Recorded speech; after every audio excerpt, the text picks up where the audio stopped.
FNP-fractie maakt zich zwaar over de toekomst van onze garnalenviskers. Door de joerdijzige wet en regeljouwing wordt het de viskers onmogelijk maken om hun bedrijf terug te zetten. Het doet blijken dat wij hier in onze gemeente gelukkig zijn op de manier zoals wij leven en dat wil ik graag zo horen.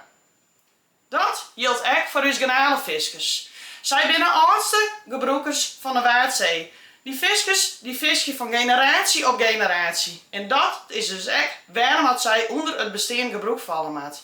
Op dit moment had deze sector geen toekomstperspectief en is er geen bestaansrecht en is die bedrijf 0 euro waard.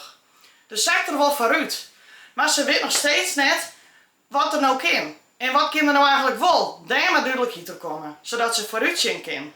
De viskers zorgen voor een zoen en vers product. Als het nou gaat om kabeljauw, tong als garnalen, ze zorgen voor goede kwaliteit. Je kunt toch net begrijpen dat we alleen nog maar kweekvis op ponnen, hè? Het gaat net alleen om de viskers. Het gaat om een hele mensschap eromheen. Het is net samen om beroep. Economisch had het een grote impact. Als het nou gaat om bedrijven hier op de wal als op zee, van de aanslag tot de havendienst, neem het maar op. Van iemand op zee met op een wal wel zo'n afhankelijk. De visserij heeft bij de historie van onze gemeente.